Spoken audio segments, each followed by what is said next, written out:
Hello friends, welcome back. Authentic Indian cooking നിങ്ങളെല്ലാവരും സ്വാഗതം. അപ്പോൾ ഇന്ന് ഞാൻ വന്നിരിക്കും മുരിങ്ങയ്ക്കയും കൊഞ്ചും ഇട്ടിട്ട് നമുക്കൊരു തീയൽ റെഡിയാക്കാം. ഉണക്ക കൊഞ്ച് വെച്ച് ഞാൻ ചെയ്യുന്നത് കേട്ടോ. നല്ല ടേസ്റ്റിയായി ചോറ് കഴിക്കാൻ നല്ല അടിപൊളി ടേസ്റ്റ്. അത് നിങ്ങൾ തീർച്ചയായിട്ടും ട്രൈ ചെയ്ത് നോക്കണേ. അറിയുന്നവർ ഒത്തിരി പേരുണ്ടായിരിക്കും, അറിയാത്തവർക്ക് വേണ്ടിയാണേ ഇതൊന്നും ഇടുന്നത്. അപ്പോൾ നിങ്ങളെല്ലാവരും ഒന്ന് ക്ഷമിക്കണേ, അറിയുന്നവരൊക്കെ. അപ്പോൾ തേങ്ങ ചിരകി നമുക്കാണെങ്കിൽ ഇതുപോലെ നന്നായിട്ടൊന്ന് ബ്രൗണിഷ് എൻ്റെ എപ്പോഴും റെഡി ആയിട്ടിരിക്കും കേട്ടോ. അതുകൊണ്ടാണ് ഞാനത് കാണിക്കാനേ. അപ്പോൾ നിങ്ങൾ അഥവാ ഇല്ലെങ്കിൽ തേങ്ങ ചിരകി ഇതുപോലെ ഒന്ന് ബ്രൗണിഷ് കളറായി വരുന്നത് ഒന്നും ഇടേണ്ട ആവശ്യമില്ല, ഡ്രൈ റോസ്റ്റ് ചെയ്താൽ മതി. അപ്പോൾ ഇതുപോലെ ആയി കളറായി കിട്ടും കേട്ടോ. ഒരു ലോ ടു മീഡിയം ഫ്ലെയിമിൽ വെച്ചിട്ട് വേണം ചെയ്യാനായിട്ട്. അപ്പോൾ ഇത്രയും കളറായി കഴിയുമ്പോൾ ഇനി നമുക്കത് മസാല ആഡ് ചെയ്തെടുക്കാം. എൻ്റെ ആയത്തോട്ട് റെഡി ആയ കാരണം കൊണ്ട് 1-2 മിനിറ്റ് ഒന്ന് ചെറുതായിട്ട് ചൂടാക്കിയ ശേഷം മസാല ഇട്ട് കൊടുത്തിട്ടുണ്ട്. നേരെ ഒരു 1/2 ടീസ്പൂൺ മഞ്ഞൾപ്പൊടി ഇട്ട് കൊടുത്തു. പിന്നെ 2 ടീസ്പൂൺ നമുക്കാണെങ്കിൽ മുളക് പൊടി ഇട്ട് കൊടുക്കാം, 2 ടീസ്പൂൺ മല്ലിപ്പൊടി ഇട്ട് കൊടുക്കാം, 1/4 ടീസ്പൂൺ കായപ്പൊടി ഇട്ട് ഇത്രയും ഇട്ട് നന്നായിട്ട് നമുക്കൊന്ന് റോസ്റ്റ് ചെയ്തെടുക്കാം. ലോ ടു മീഡിയം ഫ്ലെയിമിൽ വെച്ചിട്ട് വേണം ചെയ്യാനായിട്ട്. കരിഞ്ഞു പോവാതെ സൂക്ഷിച്ച് വേണം ചെയ്യാനായിട്ട്. അപ്പോൾ ഇതായി കഴിയുമ്പോൾ നമുക്കിത് വേറൊരു പാത്രത്തിലേക്ക് മാറ്റാം. അപ്പോൾ തണുക്കുന്ന വരെ നമുക്കൊന്ന് കുറച്ച് കാര്യങ്ങളൊക്കെ ഒന്ന് വഴറ്റിയെടുക്കാനുണ്ട് കേട്ടോ. അപ്പോൾ ഇത് നന്നായിട്ട് എൻ്റെ ആയിട്ടുണ്ട്. നല്ലതായിട്ട് മസാലയൊക്കെ മൂത്ത് നല്ല മണം വരുന്നുണ്ടെങ്കിൽ നമുക്ക് വേറൊരു പ്ലേറ്റോട്ട് മാറ്റി കൊടുക്കാം. ഇനി നമുക്ക് ആ കടായിലേക്ക് വെളിച്ചെണ്ണയോ അല്ലെങ്കിൽ ഏത് സൺഫ്ലവർ ഓയിലോ ഒഴിച്ചു കൊടുത്താൽ മതി. എണ്ണ നന്നായി ചൂടായി കഴിയും കടുക് ഇട്ട് കൊടുക്കുക. കടുക് നന്നായി പൊട്ടിക്കഴിയുമ്പം ഒരു 5-8 ചെറിയ ഉള്ളി ഞാൻ ഇതുപോലെ ചെറുതാക്കി അരിഞ്ഞെടുത്തിട്ടുണ്ട്. പിന്നെ നമുക്കാണെങ്കിൽ 3 പച്ചമുളകും അതും നെടുകി കീറി ഇട്ട് കൊടുക്കാം. ഇതെല്ലാം കൂടി നന്നായിട്ടൊന്ന് സോത്തെ ചെയ്ത് കൊടുക്കാം. ഇനി നമുക്കാണെങ്കിൽ ഒരു തക്കാളി, ഒരു മീഡിയം സൈസിൽ ഒരു തക്കാളി ഞാൻ ഇതുപോലെ ചെറുതാക്കി അരിഞ്ഞ് വെച്ചിട്ടുണ്ട്. അതും കൂടി നമുക്ക് അതിട്ടൊന്ന് ആഡ് ചെയ്ത് കൊടുക്കാം. ഇനി നമുക്കാണെങ്കിൽ ഒരു മുരിങ്ങയ്ക്ക എടുത്തേ ഉള്ളൂ കേട്ടോ. എൻ്റെ ഒരെണ്ണേ ഉള്ളായിരുന്നു, അതുകൊണ്ട് ഒരെണ്ണേ എടുത്തേ ഉള്ളൂ. നിങ്ങളുടെ അധികം ഒരു 2 എടുക്കാം കേട്ടോ. അപ്പോൾ ഇത് നടുകെ ഇതുപോലെ നന്നായിട്ട് ക്ലീൻ ചെയ്തതിന് ശേഷം 2ആയിട്ട് പൊളന്നെടുത്തിട്ടുണ്ട് കേട്ടോ. അങ്ങനെ ആയിട്ട് കൊടുത്തേക്കുന്നത്.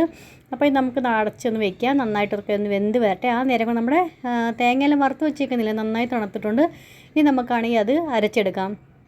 നിങ്ങൾക്ക് മിക്സി ജാറിൽ നിങ്ങൾക്കാണെങ്കിൽ വെള്ളമില്ലാതെ അരയ്ക്കാൻ പറ്റുന്നില്ലെങ്കിൽ കുറച്ച് വെള്ളം ഒഴിച്ചിട്ട് വേണേ നന്നായിട്ടൊന്ന് അരച്ചെടുക്കാനായിട്ട്. ഞാൻ വെള്ളമില്ലാതെ തന്നെയാണ് അരച്ചെടുക്കുന്നത്. അപ്പം നന്നായിട്ട് വെള്ളമില്ലാതെ ആണെങ്കിൽ പെട്ടെന്ന് അരഞ്ഞ് കിട്ടും കേട്ടോ. ചെറിയൊരു ചൂടത്തോടെ നമുക്ക് അരച്ചെടുത്താൽ മതി. നന്നായിട്ട് പെട്ടെന്ന് തന്നെ അതിൻ്റെ വെളിച്ചെണ്ണയൊക്കെ തെളിഞ്ഞ് പാകത്തിനായി വരും കേട്ടോ. അപ്പോൾ നിങ്ങൾക്ക് അങ്ങനെ പറ്റുന്നില്ലേ, എൻ്റെ അരഞ്ഞ് വന്നേക്കാം, അതുപോലെ അരഞ്ഞ് കിട്ടും. അതുപോലെ നിങ്ങളുടെ ഇതുപോലെ ആവുന്നില്ലെങ്കിൽ കുറച്ച് വെള്ളം ഒഴിച്ചിട്ട് വേണം അരച്ചെടുക്കാനായിട്ട്. അപ്പോൾ ഇവിടെ നമ്മൾ മുരിങ്ങയ്ക്കയും തക്കാളിയും എല്ലാം വഴണ്ട് വെന്ത് വന്നിട്ടുണ്ട്. അപ്പോൾ നമുക്ക് ഈ അരപ്പകത്ത് ഒഴിച്ചു കൊടുക്കാം. കുറച്ച് വെള്ളം, ഒരു 1/2 ഗ്ലാസ് വെള്ളം നമുക്ക് അകത്ത് ഒഴിച്ച് നന്നായിട്ട് കുലുക്കി അതിൻ്റെ എല്ലാം ജാറിലൊക്കെ എല്ലാം മസാലയൊക്കെ നമ്മളിങ്ങനെ എടുക്കണം കേട്ടോ. ഒന്നും വേസ്റ്റ് ആക്കേണ്ട ആവശ്യമില്ല. എല്ലാം എടുത്തതിന് ശേഷം നമുക്ക് നന്നായിട്ടൊന്ന് ഇളക്കി കൊടുക്കാം.